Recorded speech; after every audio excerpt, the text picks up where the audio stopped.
Procedures ہو رہے ہیں، operations ہو رہے ہیں، اور ایک تباہی کی کیفیت ہے جو کہ جس کا آغاز ہوا ہے 7 سے، اور اب وہ اس کے اطراف کے مختلف ہاسپٹلز میں حیدرآباد، جامشورو اور ہماری اطلاعات کے مطابق کراچی تک زخمی لائے جا رہے ہیں، جو کہ اس وقت جاری ہے۔ اس حوالے سے اب سے تھوڑی دیر قبل ایدھی فاؤنڈیشن، ایدھی ایمبولنسز کے سعد ایدھی نے آنکھوں دیکھا حال ہمیں بتایا تھا۔ ہمارے ساتھ اس وقت موجود ہے سعد ایدھی۔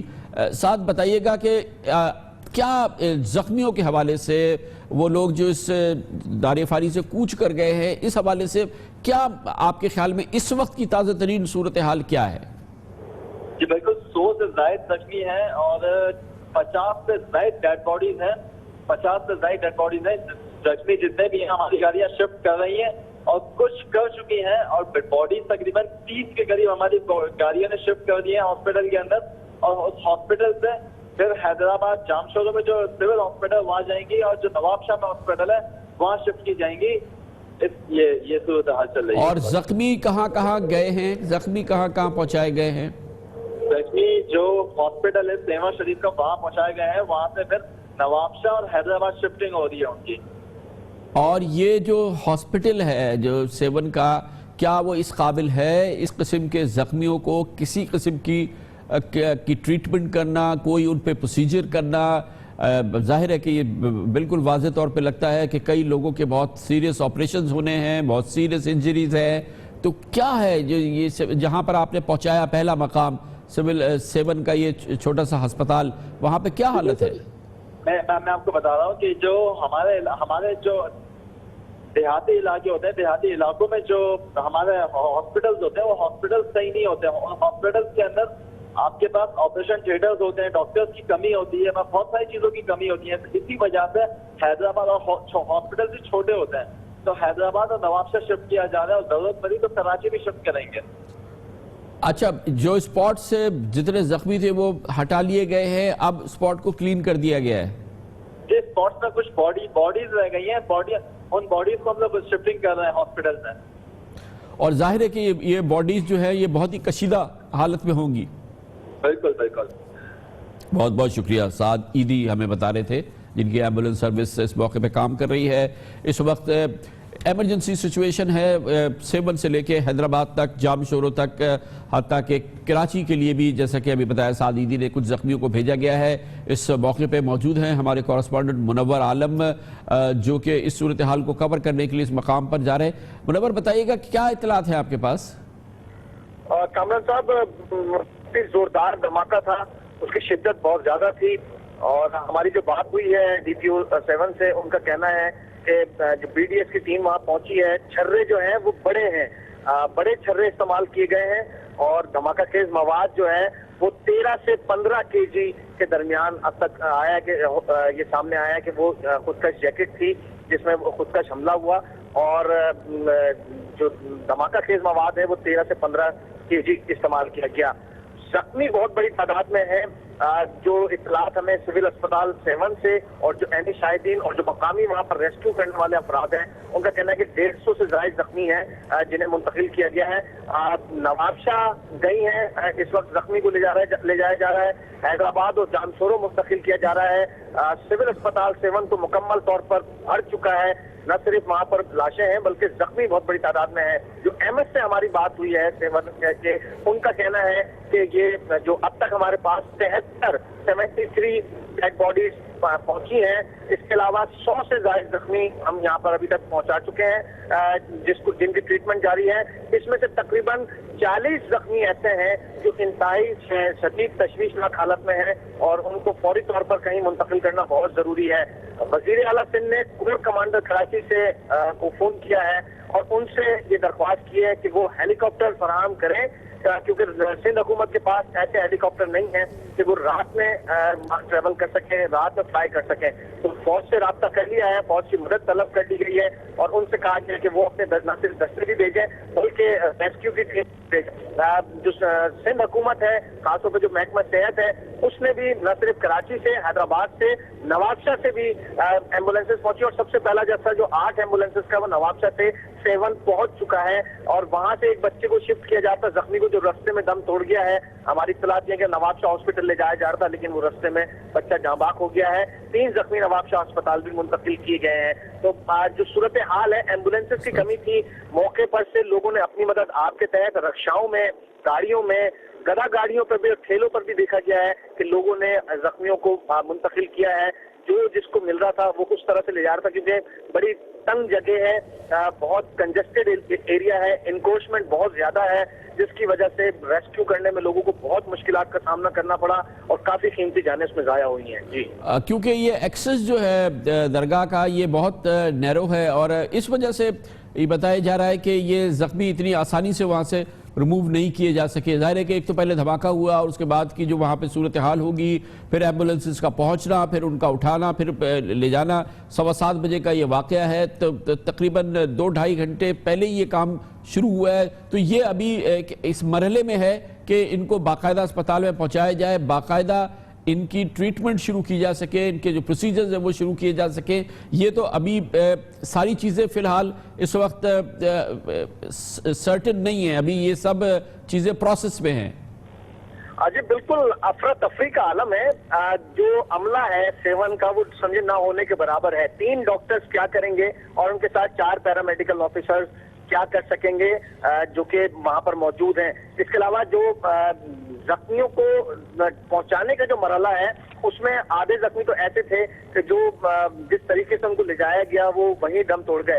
خون کی بوتلیں اویلیبل نہیں ہیں، خون کس طرح سے دیا جائے، کس طریقے سے ان کے ڈسپیچز لگائے جائیں، اور جو طبی امداد ابتدائی طور پر ہوتی ہے کہیں پہ منتقل کرنے کے لیے کچھ ایسی سہولیات موجود نہیں ہیں۔ شکارپور میں بم دھماکہ ہوا تھا، ہم نے وہاں سے دیکھا تھا کہ وہاں بھی یہی صورتحال تھی، اس میں بھی جو تعداد ہلاکتوں کی بڑھی وہ اسی وجہ سے بڑھی۔ پھر اس کے بعد جب نورانی مزار پر حملہ ہوا، اس میں بھی ہم نے یہی صورتحال دیکھی، اس کے باوجود اس طرح کے علاقوں میں کوئی ایسے اقدامات نہیں کیے گئے۔ ایمرجنسی کی صورتحال ضرور ہے، لیکن وہ ایمرجنسی ایک افراتفری ہے، ایک بھگدڑ ہے، جس میں جس کے ہاتھ جو آ رہا ہے وہ اسی طریقے سے اس کو ٹریٹ کر رہا ہے۔ سب سے اہم بات یہ کہ اگر 7 اسپتال پہنچا بھی دیا جائے تو وہاں طبی امداد کیا دی جائے گی۔ اچھا، یہ بات ظاہر ہے کہ بہت امپورٹنٹ ہے، کہنے کو یہ ایمرجنسی ہے، مگر دراصل یہ مکمل ایک افراتفری کا عالم ہے، کیونکہ کوئی مربوط پلان نہیں ہے اس وقت۔ کسی ایک جگہ سے یہ تمام چیزوں کو ڈائریکٹ نہیں کیا جا رہا، کہیں سے ان کی کوئی سینٹرلائزڈ انفارمیشن نہیں ہے۔ اس وقت جو ایمبولنس آئی، اس کے ہاتھ میں جو مریض آیا، جس طرف بھی اس کو کوئی فیسیلٹی ملی، پہلی فیسیلٹی 7 کا یہ دادو کا ہسپتال ہے، اور جس کے بارے میں ہمیں پتہ ہے، آپ نے بھی بتایا ہے کہ وہاں پہ 2 ڈاکٹرز اور 3 شاید نرسز وہاں موجود تھی، اور وہاں پہ سینکڑوں کی تعداد میں اس قسم کی ایمرجنسیز پہنچی ہیں۔ تو اس وقت یہ کیفیت جو ہے افراتفری کی وہ برقرار ہے، کیونکہ ابھی تک ان کو پراپر ہاسپٹل میں پہنچا کے ان کا پراپر ٹریٹمنٹ ہونا یہ ابھی عمل شروع نہیں ہوا ہے۔ جی بالکل کامران صاحب، ایک افراتفری یہ ہے، دوسری افراتفری جو اس وقت 7 شہر میں ہے، لوگ اپنے پیاروں کو تلاش کر رہے ہیں۔ جو گاڑیاں وہاں پارک ہوئی ہوئی تھی انہیں اٹھانے کے لیے کوئی ٹریفک کا عملہ موجود نہیں ہے کہ لفٹرز کے ذریعے جو گاڑیاں لوگ، جو ظاہر سی بات ہے جو لوگ اپنی پارکنگ کر کے گئے تھے، اندر دھمال میں موجود تھے، اندر مزار میں موجود تھے، مختلف علاقوں سے، مختلف شہروں سے، پنجاب سے، مختلف شہروں سے لوگ آتے ہیں 7 میں روزانہ کی بنیاد پر، ان کی گاڑیاں پارک ہوتی ہیں، ان کو ہٹانے کا انتظام کیسے ہوگا؟ انتظامیہ کے پاس اس طرح کی کوئی چیزیں موجود نہیں ہے کہ ان کو ریموو کیا جائے تاکہ جو ریسکیو کا کام تھا وہ ہوتا۔ جو پی ڈی ایم میں ہے ادارہ کسی بھی قسم کے ڈیزاسٹر کے لیے، اس کی کوئی ایسی پریزنس وہاں موجود نہیں تھی۔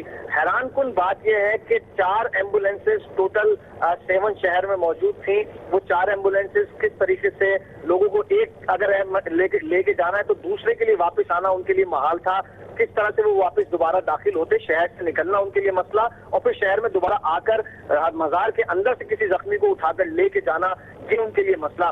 اس تمام چیز کی کوئی تیاری، کسی قسم کی کوئی منصوبہ بندی موجود نہیں تھی۔ اور یہ جمعرات کی رات، جمعے کی شب، یہ جو مغرب کے بعد ہے، یہ ایک ظاہر ہے کہ ایک ایکسٹرا آرڈنری وہاں پہ ہر ہفتے یہ سچویشن ہوتی ہے، کیونکہ یہ جو بڑا دھمال ہے یہ جمعے کی شب ہوتا ہے، پھر اس کے لیے پورے سندھ سے لوگ آتے ہیں، اور وہ گاڑیاں پھر اطراف میں پارک ہوئی بھی ہوتی ہے، اور ایک میلے کا سا سما ہوتا ہے۔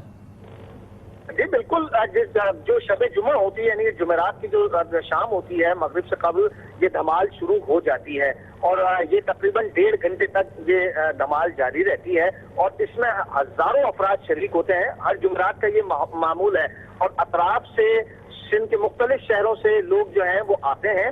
بسیں آئی ہوئی ہیں, بسیں جو ہے شاہدین کے بڑی بڑی بسیں جو ہیں اس وقت سیون کے مزار کے اطراف میں جو سڑکیں ہیں ان پر موجود تھیں. ان کی وجہ سے بہت پریشانی ہوئی. انہیں کون ہٹائے؟ ان کے ڈرائیور یہ جو تو ان کو ہٹانے کا انتظام کس طریقے سے ایریے کو ابھی تک جو ہماری اطلاعات ہیں کافی ڈیڈ باڈیز ایسی ہیں جو ابھی تک مزار کے احاطے میں موجود ہیں. لوگوں نے پہلے زخمیوں کو منتقل کیا, کوشش تھی لوگوں کی, کچھ اپنے پیاروں کو تلاش کرتے رہے.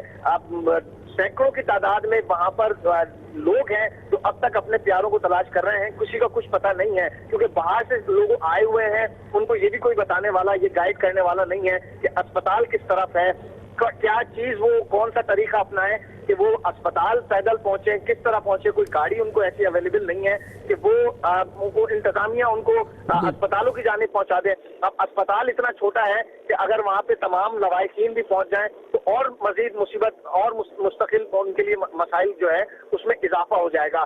یہی صورتحال ہے. ایک انتہائی افراتفری کا عالم ہے, بھگدڑ کا عالم ہے, جس کو کنٹرول کرنے کے لیے انتظامیہ کے پاس جو ہیومن ریسورس آپ کہیں وہ ناکافی ہے. اس تمام صورتحال سے نمٹنے کے لیے جو ادارے ہیں ان کی پریزنس آپ سمجھ سکتے ہیں کہ کس طریقے کی پریزنس ہے.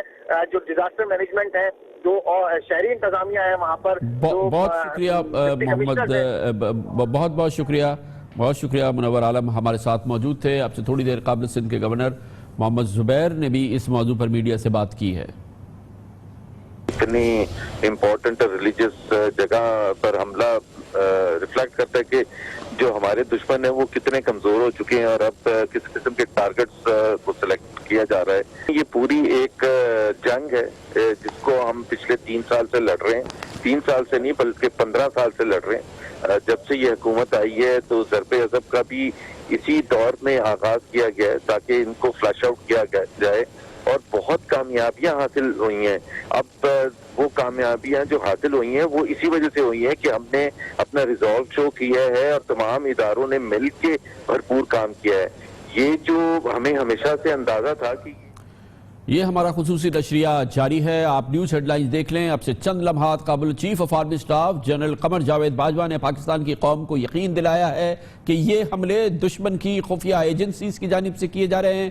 دشمن کی انٹیلیجنس ایجنسیز پاکستان میں حملہ کر رہی ہیں. نہ صرف ہر پاکستانی کا دفاع کیا جائے گا بلکہ ہر پاکستانی کے ہر خون کے ہر خطرے کا حساب لیا جائے گا, فوری جواب دیا جائے گا. نیوز ہیڈ لائن جس کے بعد ہمارا خصوصی نشریہ جاری رہے گا.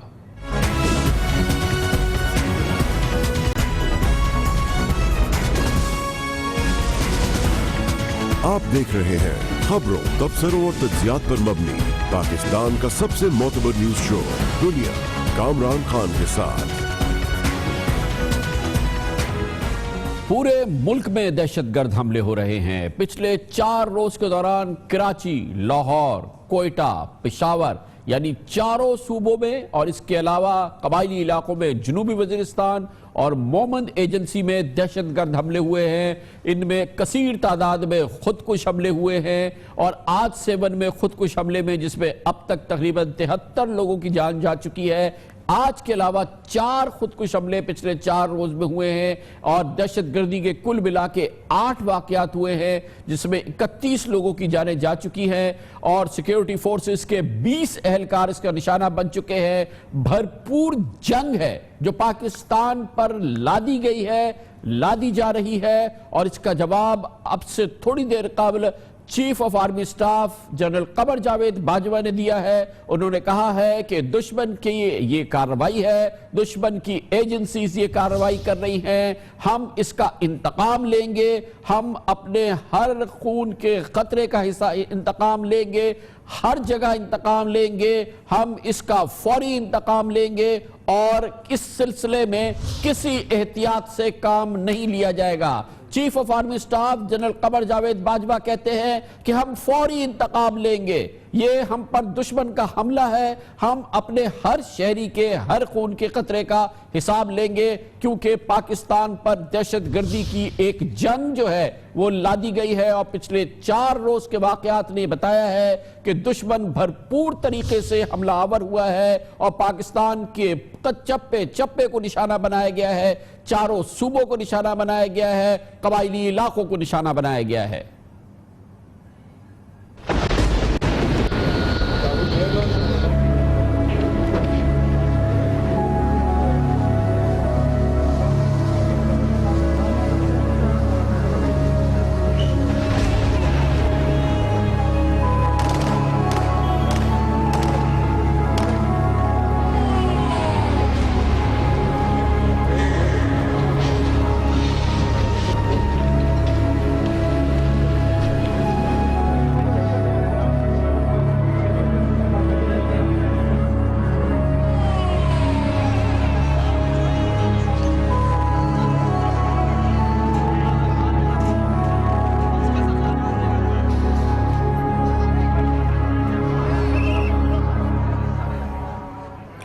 یہ تو پچھلے 4 روز کے واقعات ہیں، لیکن اس سال میں سن 2017 میں دہشت گرد کارروائیاں کر رہے ہیں، آپریشن ضرب عصف کا، پاکستان کے نیشنل ایکشن پلان کا جواب دے رہے ہیں، اپنی جانب سے یہ پیغام دے رہے ہیں کہ آج بھی وہ پاکستان کے کسی بھی علاقے میں پہنچ سکتے ہیں اور کسی جگہ پہ بھی جا کے اپنے آپ کو دھماکے سے اڑا سکتے ہیں۔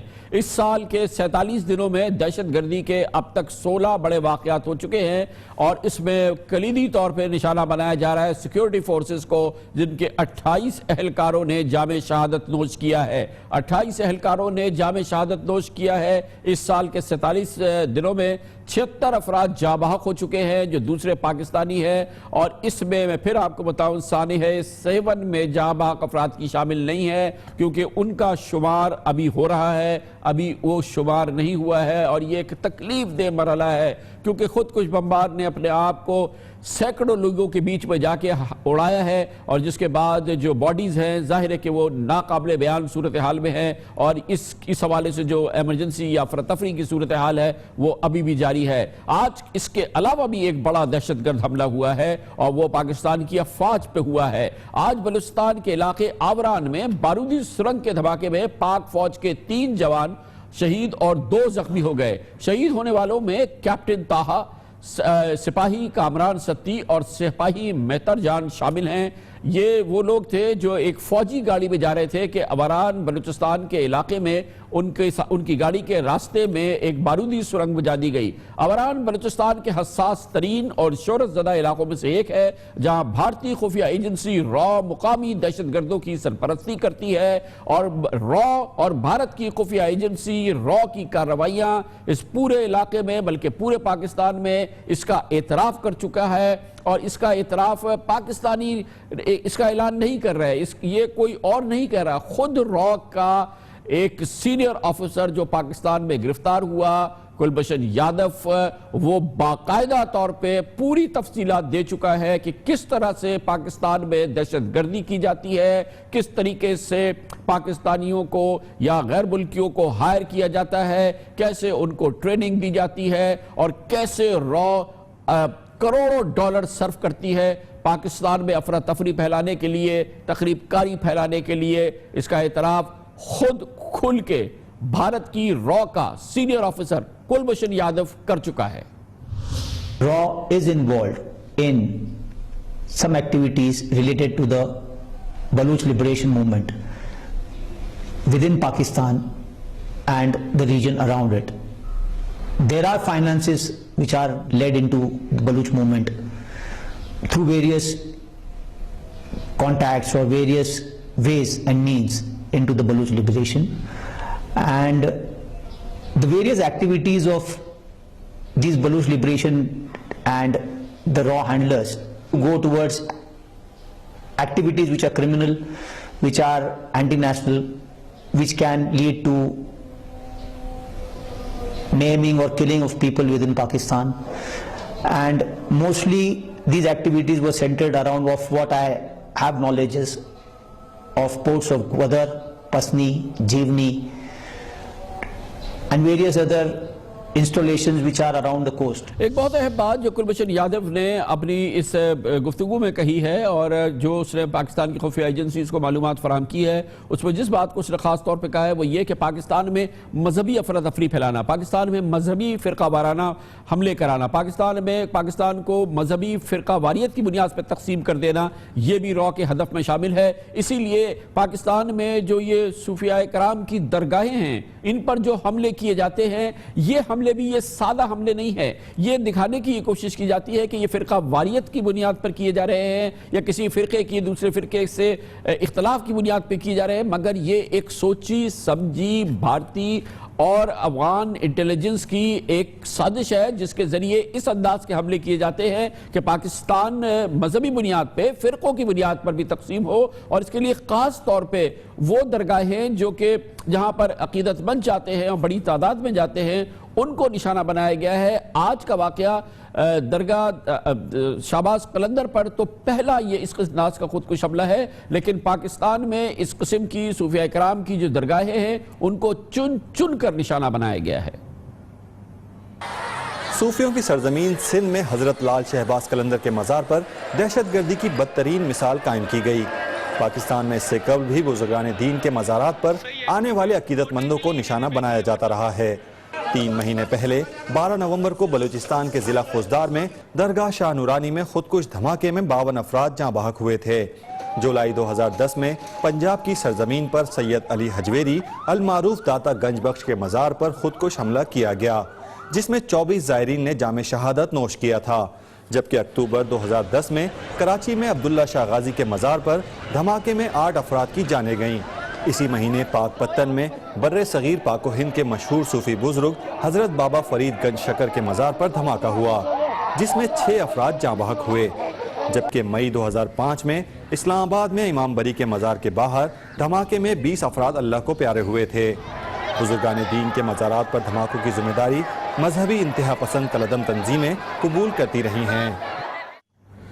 یہ ہے وہ صورتحال جس میں ایک سوچے سمجھے منصوبوں کے تحت درگاہوں کو نشانہ بنایا جاتا ہے، جس کا بدترین نشانہ آج بنایا گیا حضرت لال شہباز قلندر کی درگاہ پر۔ اس وقت کی تازہ ترین صورتحال کیا ہے، اس درگاہ سے زخمیوں کی اور جو لوگ اللہ کو پیارے ہو گئے اس حوالے سے اور ان کے میڈیکل کیئر کی کیا سچویشن ہے، یہ ہمیں بتائیں گے ڈاکٹر سکندر مندریو جو کہ وزیر صحت ہیں حکومت سندھ کے۔ بہت بہت شکریہ ڈاکٹر صاحب، کیا کیفیت ہے اس وقت، ذرا ہمیں ایک اوورآل پکچر تو دیجئے۔